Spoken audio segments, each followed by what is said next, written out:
Shards of glass exploded across the nursery floor, shattering the midnight silence. Crystal clutched her infant son tightly against her chest, backing into the darkest corner of the room. A towering silhouette stepped through the broken doorframe, leveling a suppressed pistol. Then the harsh moonlight caught the intruder's face. November in New York carried a bitter, biting chill that seeped right through the brickwork of the older boroughs. Crystal Martin lived in a modest, unassuming 1920s townhouse nestled on a quiet street in Astoria, Queens. It was a neighborhood where people kept their heads down, paid their taxes, and minded their own business. The perfect place for a ghost to hide. For the past 19 months, Crystal had been exactly that.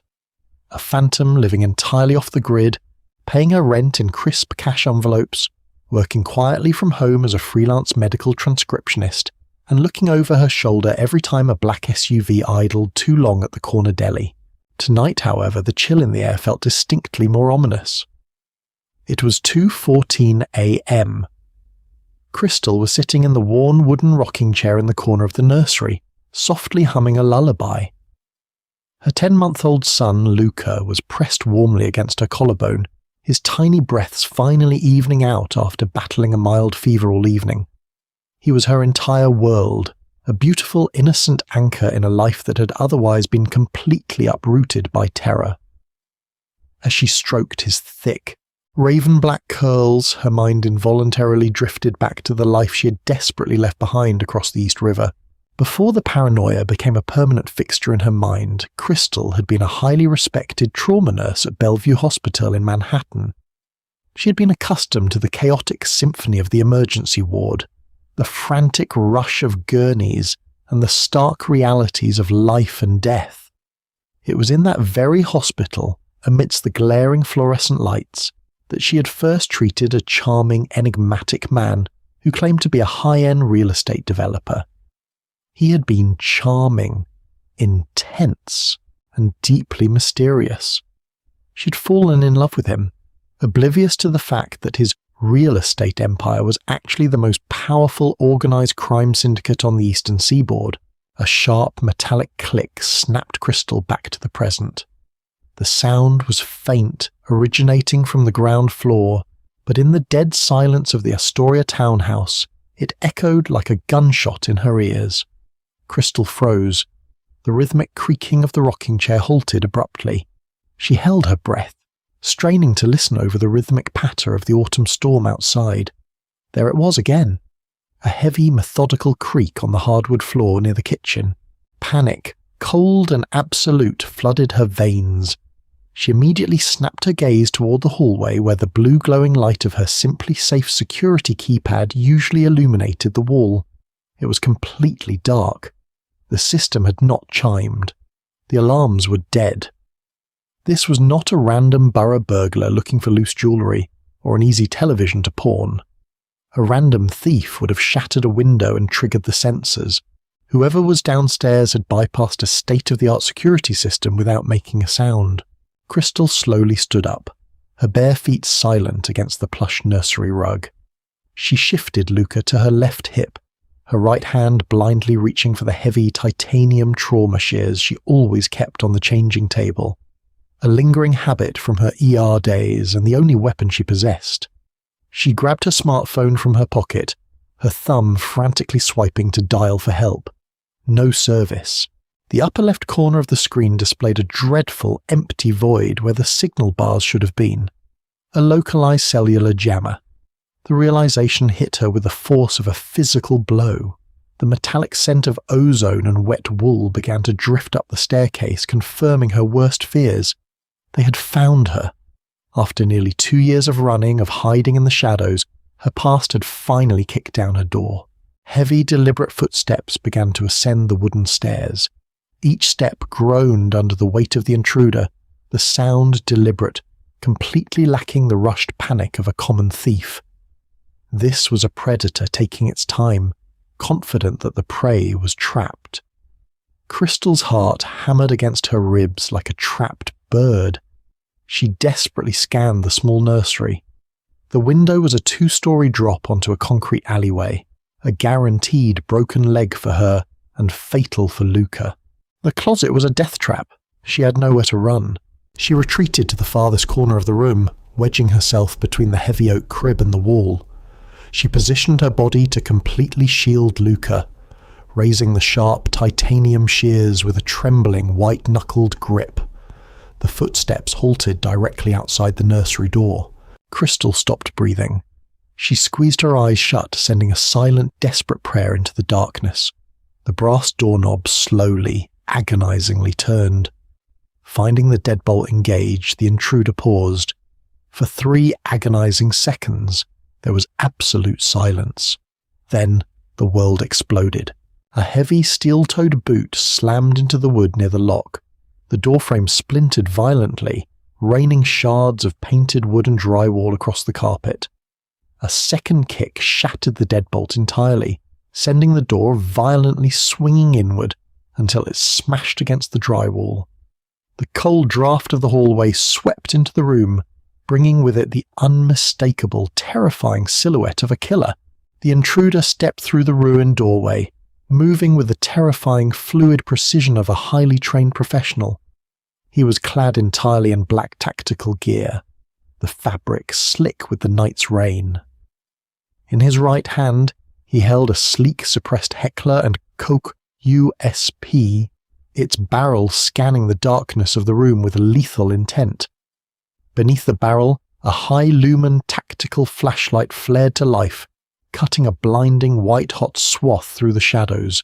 The beam swept violently across the crib, the changing table, and finally locked directly onto Crystal, huddled in the corner. Blinded by the intense light, Crystal could not see the man behind the weapon, but she could see the black void of the suppressor pointed squarely at her chest. The sheer terror of the moment stripped away all her pride, all her courage, leaving only the raw primal instinct of a mother facing the end. "Please don't hurt my baby," she begged, her voice a raw, jagged whisper that tore through her throat. She hunched forward, curling her entire body over the whimpering bundle in her arms, offering her own back to the bullet. "Take whatever you want. Please, God, just let him live. Spare my son." At the sound of her voice, the towering figure abruptly stopped. The tactical light trembled, a highly uncharacteristic movement for a trained killer. Slowly, as if fighting against his own muscles, the intruder lowered the weapon. The blinding beam dropped to the carpet, bouncing off the floorboards and illuminating the room with a softer, ambient glow. The pale moonlight filtering through the nursery window finally caught the intruder's face. Crystal gasped, the heavy trauma shears slipping from her paralyzed fingers and landing on the floor with a dull thud. It was Christian Santis.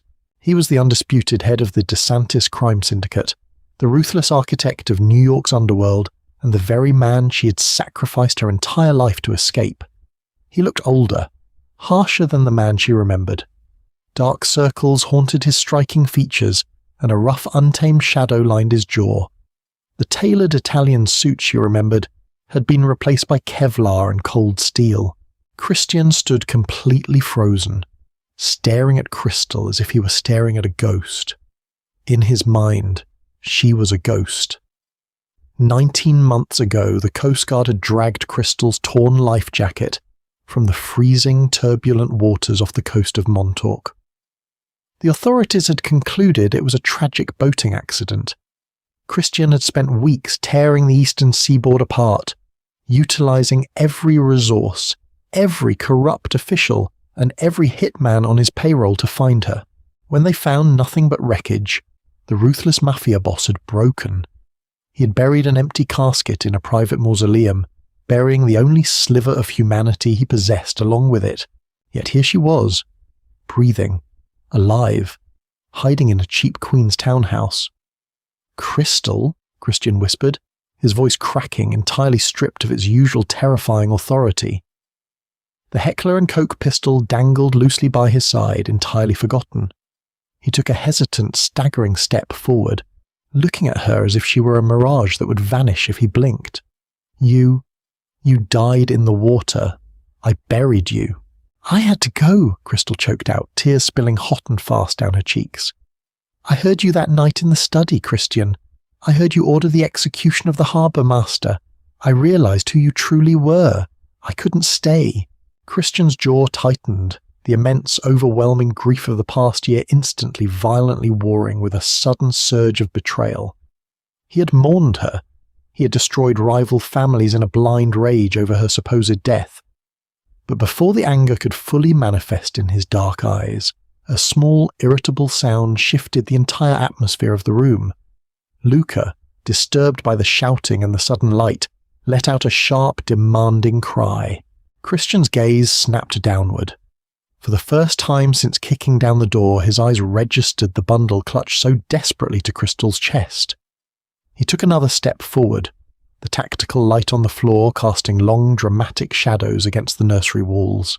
Crystal instinctively tightened her grip, but she was entirely backed into the corner. Christian loomed over her, his eyes locking onto the infant. The baby had stopped crying and was now staring back at the towering stranger. Even in the dim light, the truth was brutally, undeniably clear. The baby possessed a shock of thick, raven-black curls, a sharp, structured jawline that was already forming, and most damning of all, a pair of piercing olive-green eyes. Christian's sharp, analytical mind, trained to manage complex criminal empires and stay 3 steps ahead of the feds, immediately ran the terrifying mathematics of the situation. She had vanished off the coast of Montauk exactly 19 months ago. The boy in her arms looked to be around 10 months old. The timeline locked into place with a devastating, undeniable click. The ruthless underboss, a man who commanded legions of enforcers and dictated the flow of power and money across the city without ever breaking a sweat, suddenly swayed on his feet. The breath left his lungs in a hollow rush. He reached out a scarred, trembling, leather-gloved hand, stopping just inches from Luca's cheek. "It's mine," he gasped, the words barely making it past the tight constriction in his throat. It wasn't an accusation. It was a desperate, shattered plea for confirmation. Crystal squeezed her eyes shut, a fresh wave of tears soaking into Luca's blanket. She gave a slow, minute nod. "His name is Luca." Christian staggered backward a half step, dragging his free hand over his face. He was a father. The woman he loved had not only faked her death to escape him, but she had stolen his child, his heir, and hidden him away in squalor. A chaotic storm of profound love, staggering betrayal, and explosive rage threatened to tear him apart from the inside out. He had come to this specific address tonight not looking for Crystal, but acting on a tip that a rival cartel's top fixer was utilizing the townhouse as a safe house. Suddenly, Christian's eyes snapped wide open, the shock instantly evaporating, replaced by the lethal, razor-sharp instincts that had kept him alive in the underworld. "Wait," Christian hissed, his posture instantly transforming from a shattered man back into the deadly apex predator he was. He whipped his pistol back up, aiming it toward the shattered doorway. "I didn't track you here, Crystal. I was fed this address by an informant. They swore the Moretti cartel was using this house." Crystal's blood ran ice cold. "What are you saying?" "I'm saying I was set up," Christian growled, stepping defensively in front of Crystal and his newly discovered son. "Which means the tip wasn't to lead me to a hitman. It was an ambush to eliminate me." Before Crystal could process the terrifying gravity of his words, the distinct, unmistakable sound of a heavy diesel engine abruptly cut shut outside the townhouse. It was immediately followed by the synchronized slamming of 4 car doors. Downstairs, the heavy crash of the front door being violently kicked off its hinges echoed up the stairwell, accompanied by the chaotic, heavy trampling of multiple combat boots rushing into the foyer. The real assassins had arrived. Heavy boots pounded against the warped wooden floorboards of the ground level, moving with terrifying military efficiency. There was no shouting, no chaotic ransacking. These were professional cartel hitters, heavily armed and operating under strict lethal orders to sweep and clear. Christian moved with blinding speed, the shock of discovering his infant son entirely suppressed by decades of brutal underworld survival training.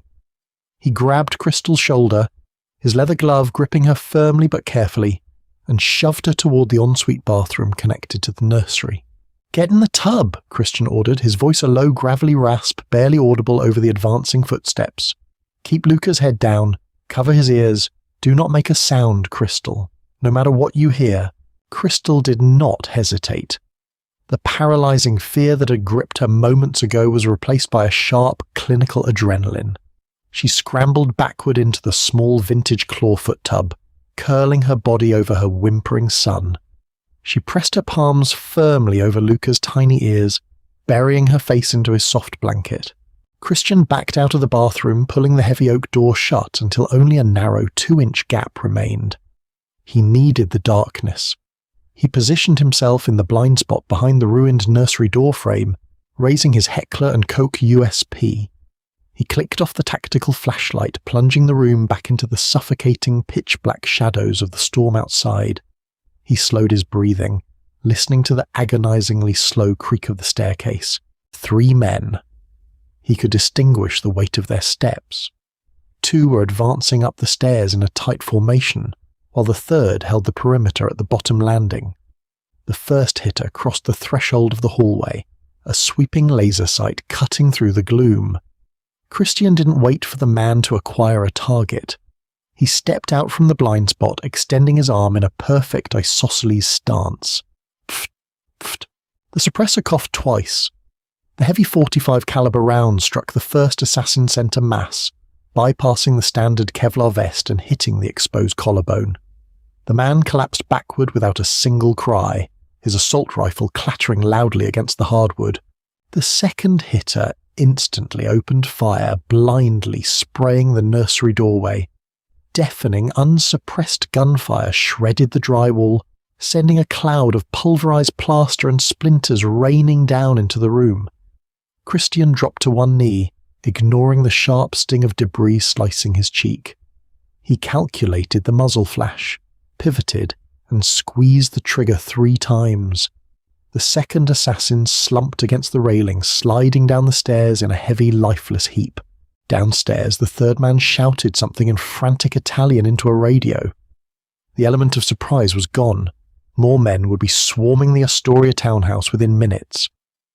Christian rushed into the bathroom, grabbing Crystal's arm. "We are leaving. Right now." "The stairs are blocked," Crystal whispered frantically, clutching Luca so tightly her knuckles were white. "And the window is a 2-story drop to the concrete." "I know," Christian snapped, his eyes scanning the confined space. He looked at the frosted glass of the small bathroom window, then back to Crystal. "The fire escape. I saw it from the alleyway before I came in. It's rusted, and the drop-down ladder is jammed, but it leads to the roof of the adjacent building."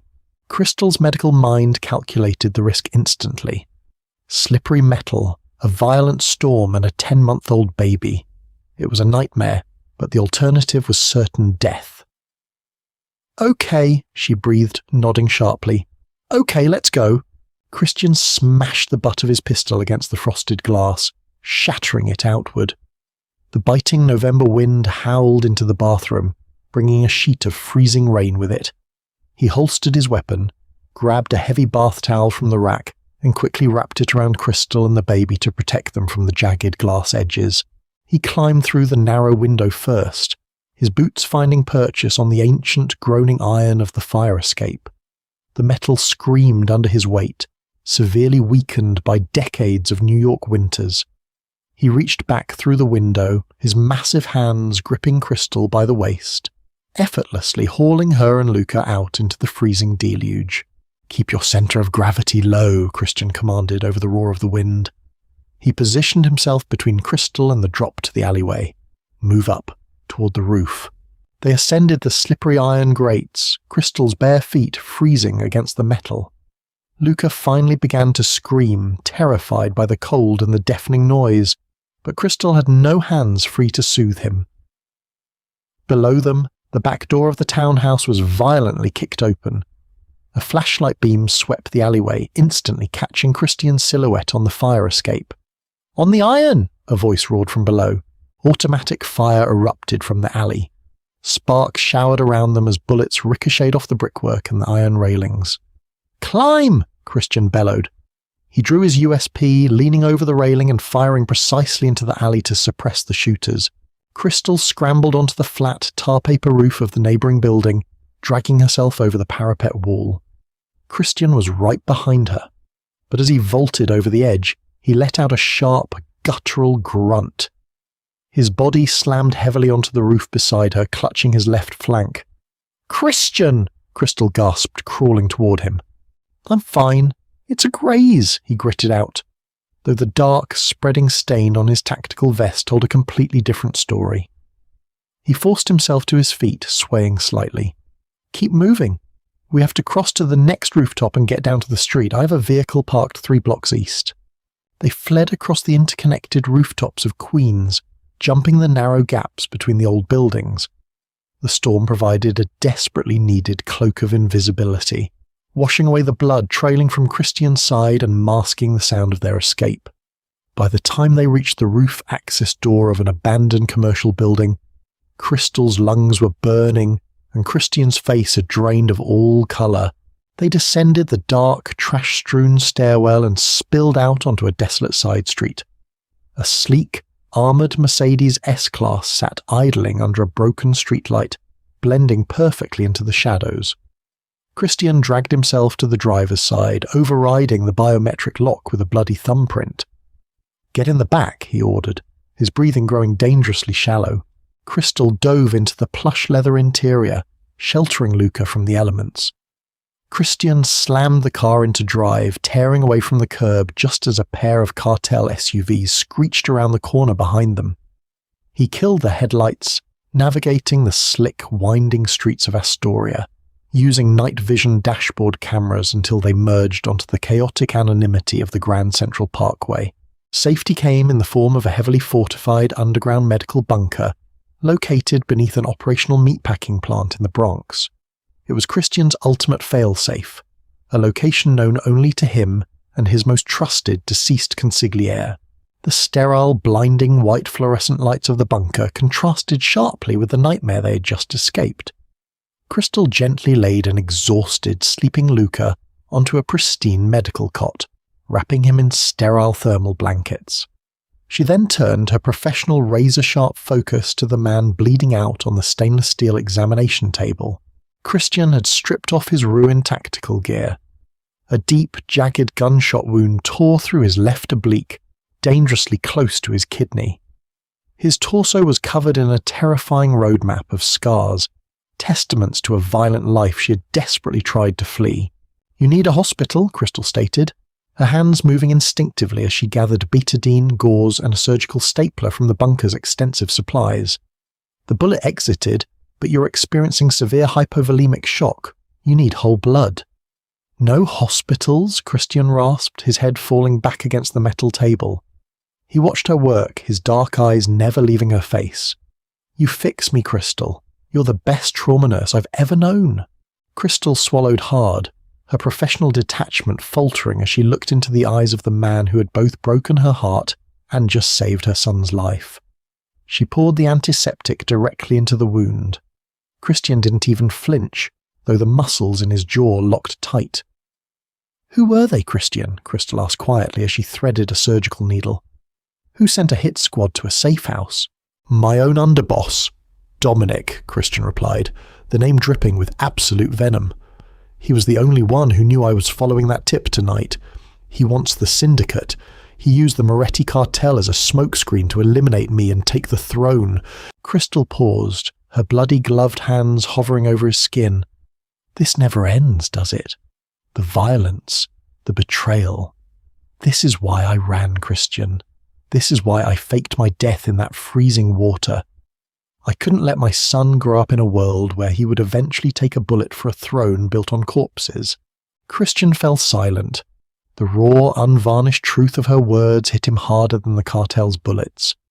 He looked across the room at the cot where Luca was sleeping peacefully, completely oblivious to the empire of blood he had narrowly inherited. "You robbed me of 19 months, Crystal," Christian whispered, his voice cracking under the immense weight of his suppressed grief. "I buried an empty box. I sat in that mausoleum every Sunday. I lost my soul when I lost you." "I saved our son's soul," Crystal fired back, tears finally breaking through her stoic exterior. "Look at us. We're hiding in a bunker covered in blood. If you love him, if you ever loved me, you know I did the right thing." Christian stared at the ceiling. The the steady hum of the bunker's ventilation system filling the heavy silence. His entire life had been defined by control, by power, and by absolute fear. He was the undisputed king of New York. But lying on that table, watching the woman he loved fiercely protect their child, he realized his empire was entirely worthless. It was a gilded cage that had almost gotten his family slaughtered.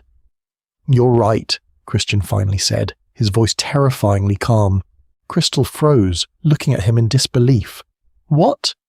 "I said you're right," Christian repeated, slowly sitting up on the table, ignoring the fresh wave of agony radiating from his stapled wound. He reached for a secure, encrypted satellite phone resting on the stainless steel counter. "Dominic wants the syndicate, he can have the ashes." "Christian, what are you doing?" Crystal asked, stepping back. Christian dialed a 13-digit sequence from memory. He pressed the phone to his ear, his eyes locking onto Crystal's with a fierce, unwavering determination. "Agent Miller," Christian spoke into the receiver, addressing the senior director of the FBI's Organized Crime Task Force. "This is Christian de Santis," Crystal gasped, covering her mouth. "I'm calling to negotiate an immediate unconditional surrender," Christian continued, his tone devoid of any hesitation. "I am turning state evidence. I have ledgers, offshore account routing numbers, and the buried bodies of every major player in the 5 families. I will give you the entire eastern seaboard on a silver platter, every politician, every dirty cop, and my own underboss, Dominic." There was a long pause on the other end of the line. The sheer magnitude of the offer was shaking the very foundations of the FBI. "In exchange," Christian dictated, his voice shifting into the authoritative command of a father protecting his own. "I want full, Tier 1 witness protection, undisclosed international relocation, complete immunity for myself, and clean, untraceable identities for a woman and a child. If you agree, the King of New York dies tonight. If you don't, I will hang up and start a street war that will burn this city to the ground." He listened for 30 seconds, the tension in the room thick enough to cut with a scalpel. Finally, a small, genuine smile touched the corner of Christian's mouth. The first real smile Crystal had seen in years. "Send the extraction team to the Bronx," Christian said, ending the call and dropping the phone into a biohazard incinerator chute. He looked at Crystal, slowly sliding off the table. He walked over to her, wincing slightly, and gently wiped a streak of plaster and blood from her cheek. "The syndicate is gone," Christian whispered, pulling her into a desperate, crushing embrace. "I'm done. I'm just Christian now, just a father." Crystal buried her face in his chest, the heavy, suffocating terror of the past 2 years finally dissolving into tears of profound relief. She looked over his shoulder at the cot, watching Luca sleep peacefully. The ghost of Astoria was finally dead, but in her place, a family had miraculously survived. Will Christian and Crystal survive the night, or will the violent sins of his underworld past destroy the innocent family he just miraculously discovered? The explosive twists and heart-pounding action are just beginning. If you are hooked by this intense Mafia romance and want to uncover the thrilling events in parts 3 and 4 of Crystal and Christian's survival story, hit that like button, share this video with your fellow drama lovers, and subscribe to the channel. Share your thoughts in the comments on what Christian will do next to protect his newfound son.